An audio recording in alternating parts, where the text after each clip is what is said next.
Hello, it's Justin. Welcome back to the Talus Slopes podcast. Chris ain't here today, and for a very good reason, because we all got life to live, folks. Yeah, sorry.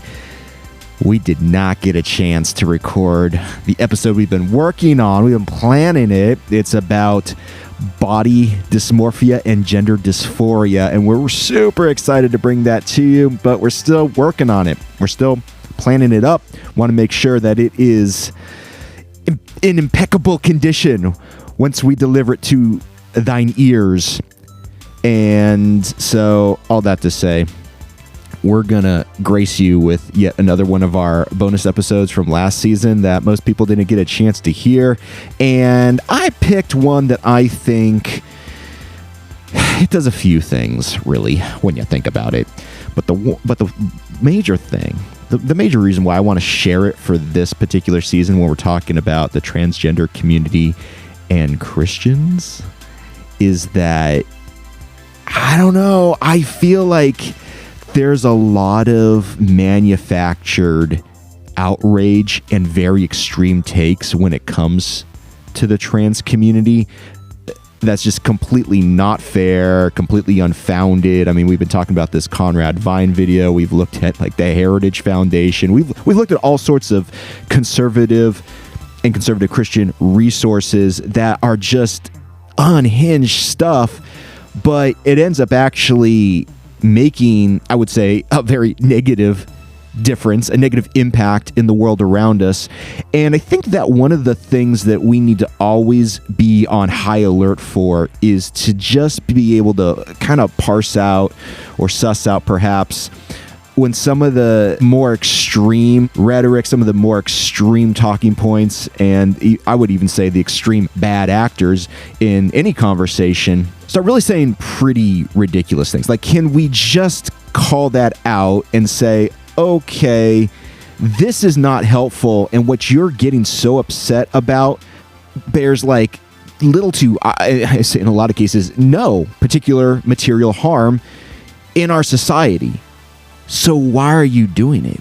And I think that in the case of this episode that we're going to share with you here in a second, the article that was written, this is a person that feels as though they need to be upset by what's going on around them, even though they really shouldn't be. It's just foolishness. I mean, they can be upset, sure, but like to the degree that they are, I just find it exhausting and irritating.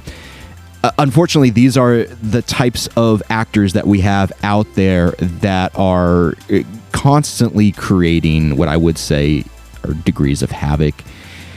And I just want you all to listen to this, and I just want to see how you feel. Like, I hope that you all sense the extreme and radical vibes that Chris and I got from this. And in the episode, you get to decide for yourself, of course, as always. But hey, I think this is kind of a fun episode, anyways, because honestly, what the individual is raging against here is actually pretty funny. They don't think it's funny, but we think it's funny. Maybe you'll think it's funny too. If you don't, I'm sorry. You don't have to listen. But if you're open to it, enjoy.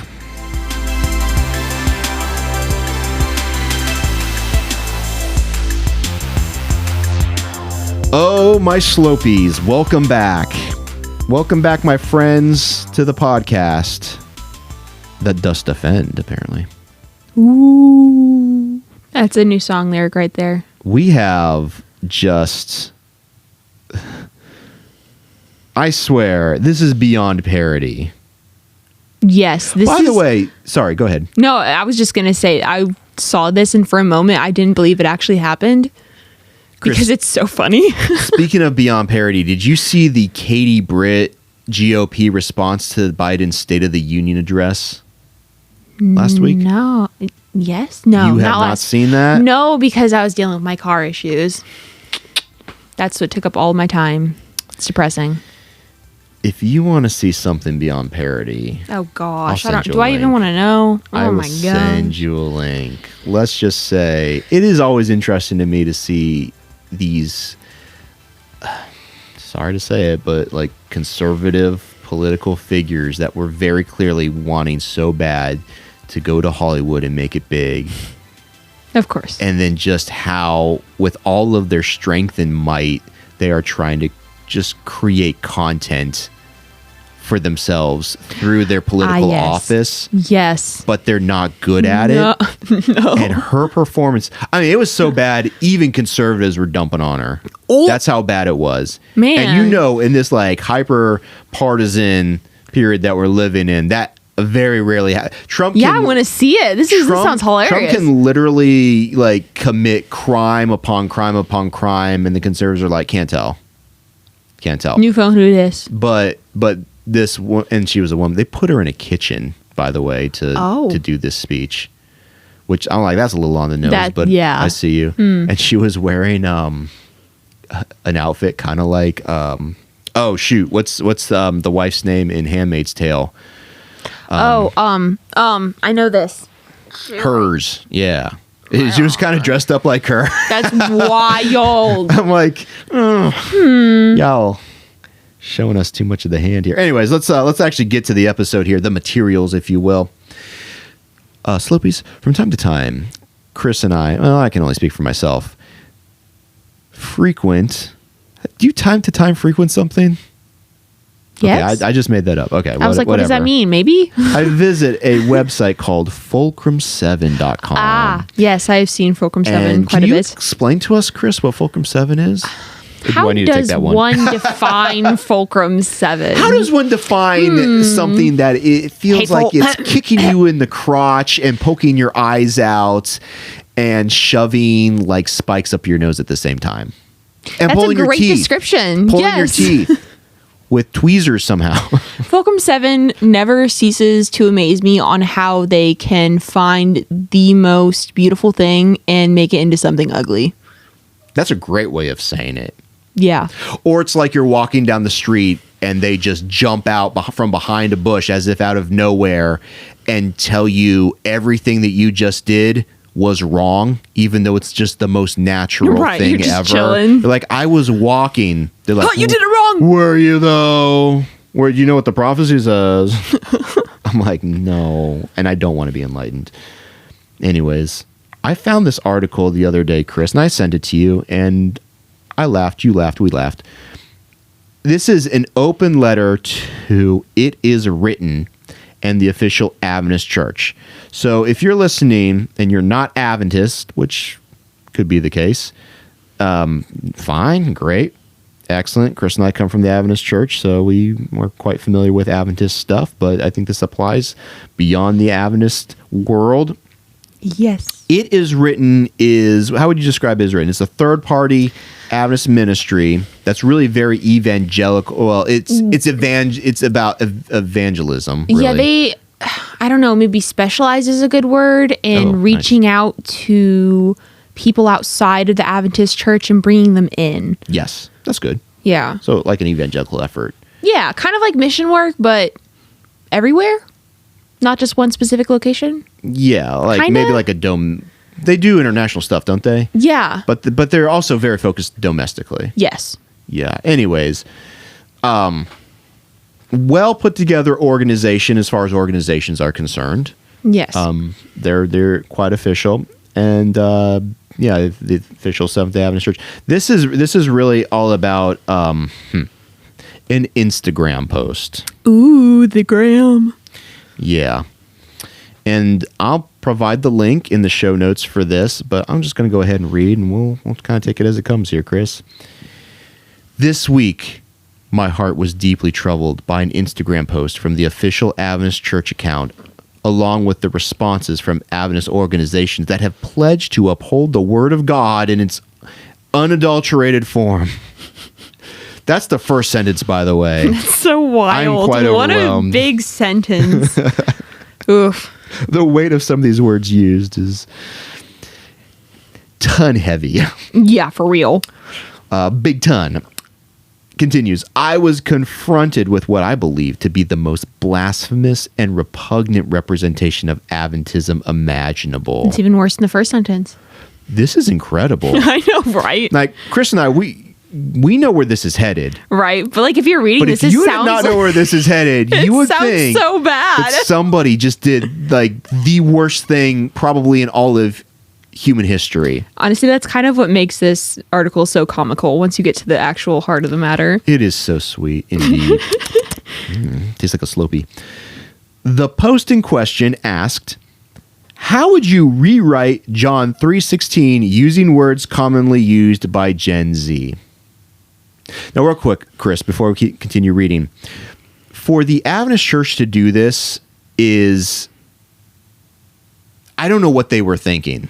I was very shocked that it happened at all, honestly, because the Adventist Church, maybe specifically, they're pretty conservative. Yes, there's a lot of conservative people still in the Adventist Church. Like your most liberal Adventist is still conservative compared to like other and beliefs. There's always debate about how things are interpreted. So to take something as fundamental as John 3:16 and try to turn it into slang to appeal to the younger generation seems like a dumb move. No, I don't have a problem with it.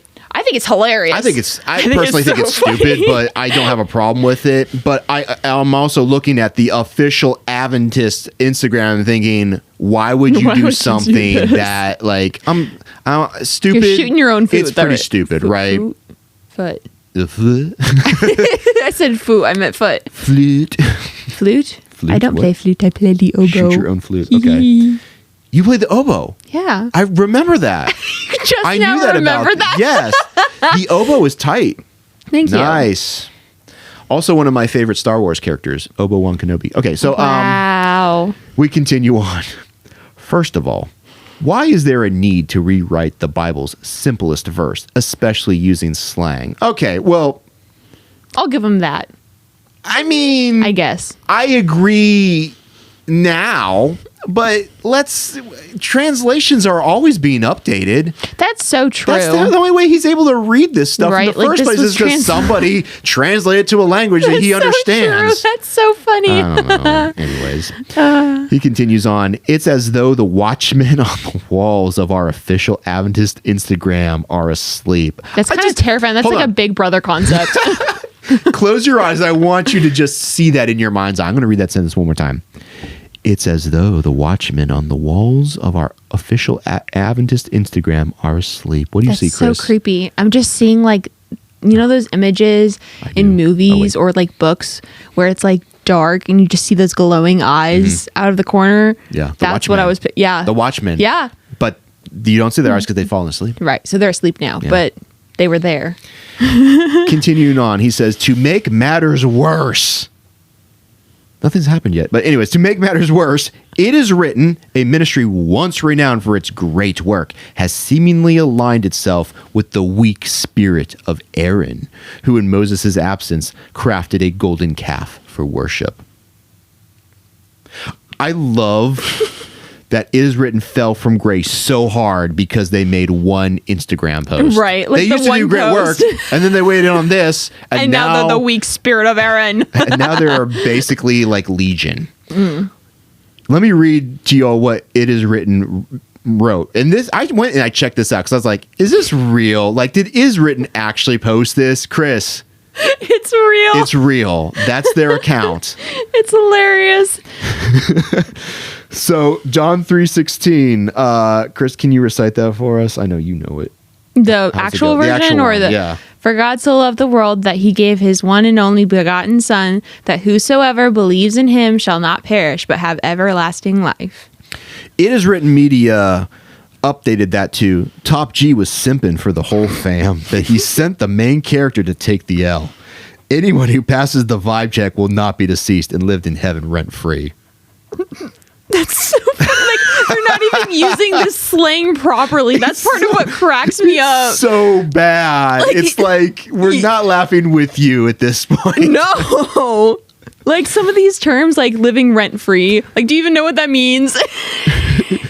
Okay, so this really begs the question, who wrote this? I want to know, please. The speaker of It Is Written Ministry is John Bradshaw. I am very sure that he did not write this. No. I'm pretty sure that a grown adult running the social media would not have written this. Is this, you know what's really popular anymore, Chris? What? Is for when, you're somebody in a public office or whatever, in this case, just some kind of office, but you have a public face. Yeah. When they discover inevitably that you used your email address from your position to basically try to find guys. I'm talking about guys, men in this case, looking for men on like a dating app or whatever. Mm-hmm. Like that just happened with a guy who's running for something here in Ohio. Anyways, he got caught and he's like, it was the intern. It wasn't me, it was the intern. That's so funny. And it might have been. I don't know. Maybe. I don't know. I don't even care. It's still he should funny. do whatever he wants to do as long as it's not hurting anybody. But the intern thing keeps on popping up. And I just think that's like absolutely hilarious that you can always just blame it on the intern. Okay, so that's what It Is Written wrote. And it got 376 likes, apparently. That's hilarious. Which, that's embarrassing.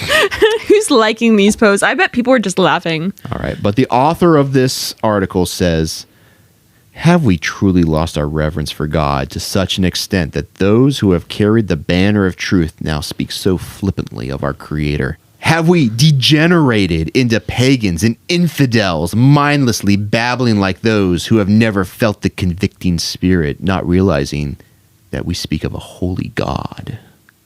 In reaction, some expressed shock, asking, is this the real SDA page? While others... Sorry, okay, let me try that again. In reaction, some expressed shock, asking, is this the real SDA page?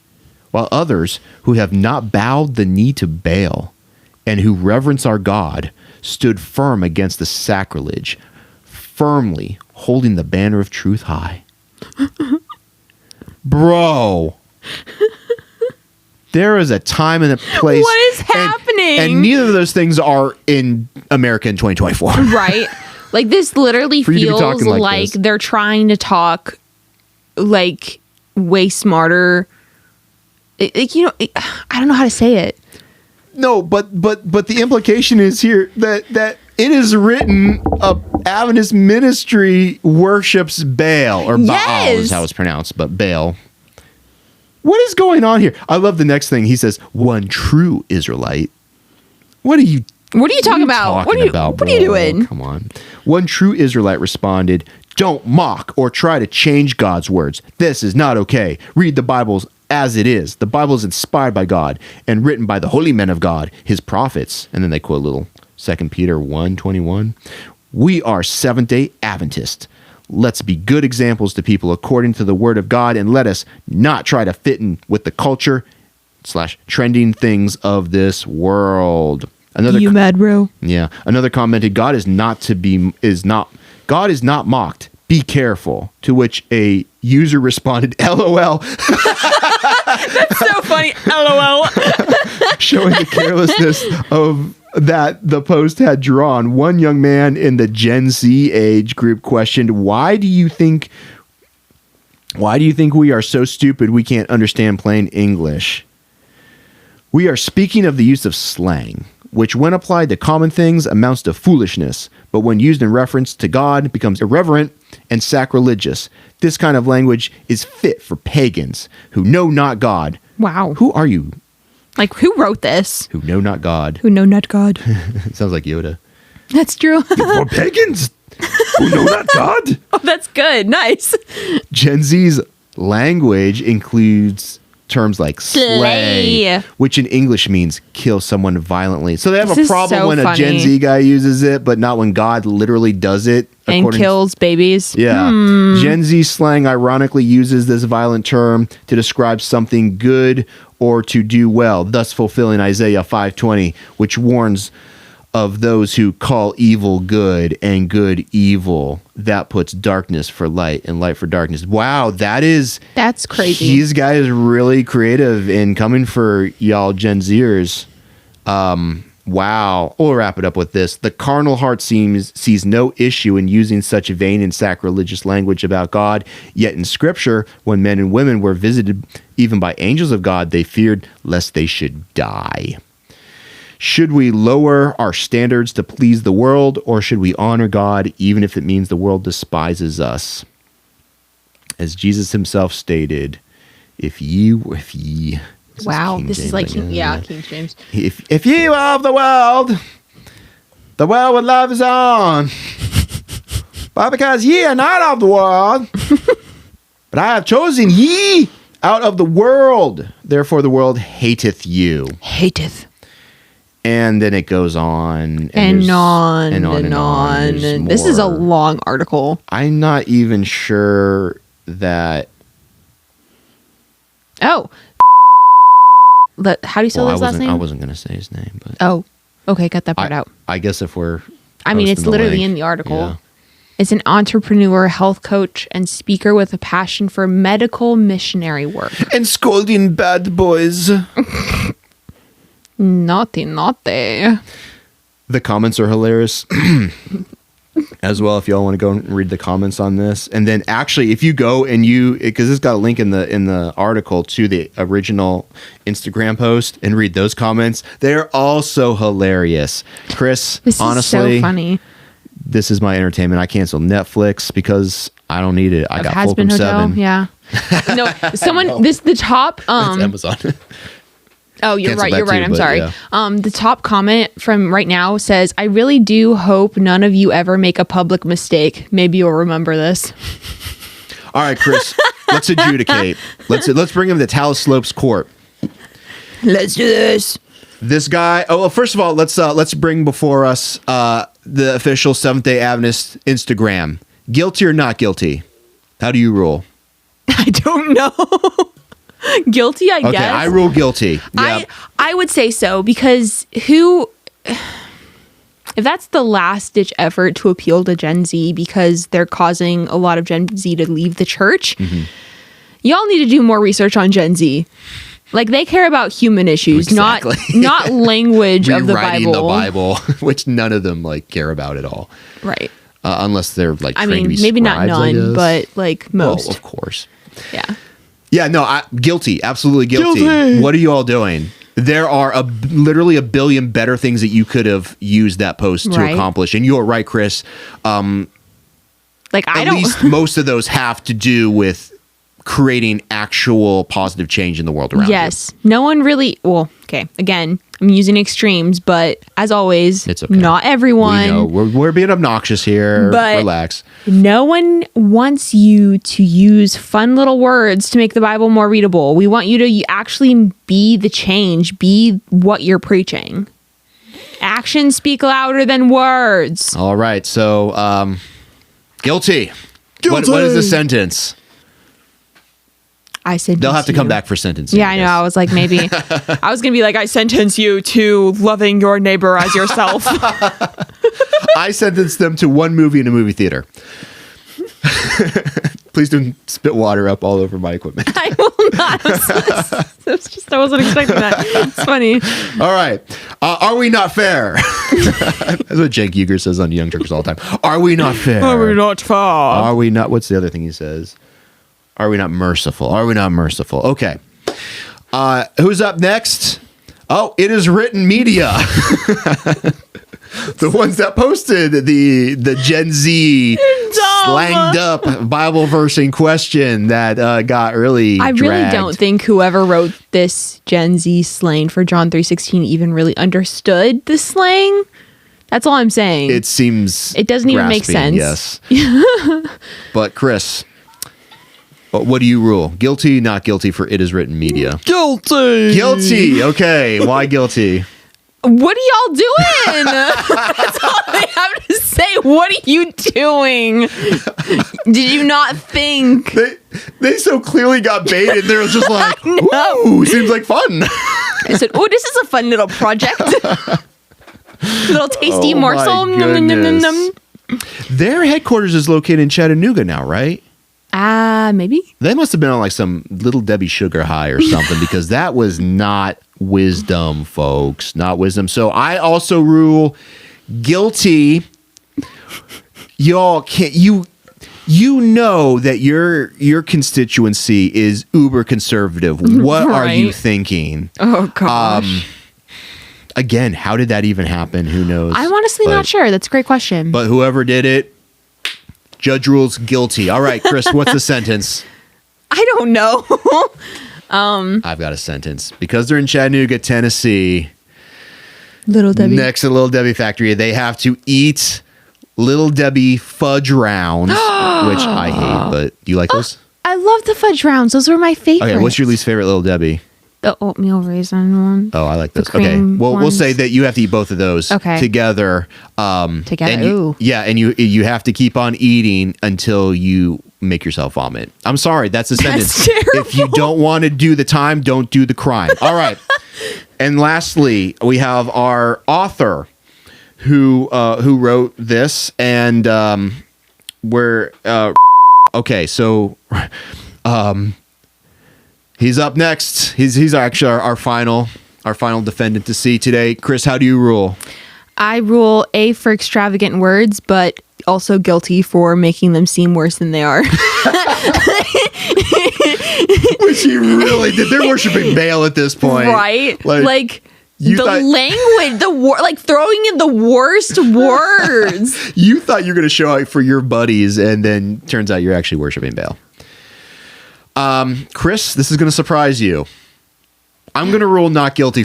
What? I'm going to rule not, at least in this case. I want to know. Because he is right. He is absolutely right. Okay, that's fair. That's fair. But he's not right. He's not right universally. He's absolutely wrong. Like, bro, there are, if you're going to be upset about something within the Adventist church, and again, I will remind you, he said that this is one of the most egregious, what did he say? He said, when confronted, I believe to be the most blasphemous and repugnant representation of Adventism imaginable. Really? It's like, really? There's so many worse things. Really? You could have, I mean, what? Like, I mean, okay, so this little sentencing, little funny ha-ha moment in the podcast, but in all seriousness, like, what is this? Like, it's not even so much a guilty, not guilty thing. It's just like, why are you saying these things that make... Help me out here. I don't know how to say what I'm... It's fake outrage. Yes. He's not really mad. Yeah. He's just got to, when he sees that, he knows he's supposed to be mad. This is my take. This is just what I think. I could be completely wrong. He could be, again, one of the true believers. But he knows he's going to write an article about it on Fulcrum 7. It's going to get published. He's going to get the likes. He's going to get the clicks. He's going to get the clout. Okay, fine. And again, I'm really not guilty on this because that's what Fulcrum 7 does. And Fulcrum 7 is incredibly conservative. And so he's writing to conservative people, and he's giving them exactly what they want. And I think, again, he's right. The Adventist Church should never have done that because it was just a bad decision. And it is written, should never have done that. Isn't that what he's saying after all at the end of the day? Yeah. They shouldn't have done these things. So not sense, guilty. I agree. Yeah. But it's all foolishness. What are these people doing? This is how we're using our resources. Right. It's like, why is this the thing that made you get mad when there's so many other worse things? Exactly. Like we can be, I mean, when was this? Talk about next Benedict, for crying out loud. If you want to. But they would never. No, never. They would never. And I'm not saying that like they're like calloused people, but I think that they are distracted by things that have been kind of ginned up to create that anger culture. Right. Like everything is just so, I can't believe it's worshiping Baal. It's like, no, when people were worshiping Baal, they were doing literal evil things. That was part of that worship. That's not what this is. Some people had lapses in judgment. Was it dumb? Yes. Yes, absolutely. Was it worshiping Baal? No. Not even close. And again, if you want to point to activities that are like Baal worship was back then when that was actually a thing. I don't think people worship Baal anymore. I don't know. Maybe I'm wrong on that. I thought that was an ancient god, but you could definitely have a good faith conversation about that. But that is not what this is. And for that, No, you know what? They're all guilty. Yeah, in that sense, it's like this article just makes, like I said earlier, it makes me laugh because it just sounds so upset for no reason. And that itself says something about the culture on reporting and Adventism. Yeah, I mean, again, he has the right to be upset, and so I don't. Okay, that's fair. I'm sorry, but again, I just wish, and this is from my heart of hearts, that they would show that sort of anger for actual injustices in the world. Yes, and I'm not seeing it. That is what I believe, particularly as well. when I look at Fulcrum 7, they seem to be pushing against all the progress that we're making for human rights and everything, and it's disappointing to me. And like you were saying, I think that we can all do better, but maybe the official Seventh-day Adventist Church Instagram operator, or however you call them, social media expert, the Watchman. Yes, the wake Watchman. up, On my bad. wake up. That's exactly what maybe they need to wake up. They definitely do. That was a lapse in judgment for sure. But anyways, I forgive them, Chris. Do you? Yeah. Yeah, I don't even care. I actually think it's funny. I think the whole thing is funny. But again, having worked for the Adventist Church for such a long time, I was always very conscious of what I posted, knowing how it could be taken by, again, they're conservatives. Yeah. They don't have a sense of humor about the Bible at all. No. Except, of course, for my classic, Who was the straightest man in the Bible? Because it talks about being straight. I still think the answer should have been Lot. Well, Chris, maybe you're right.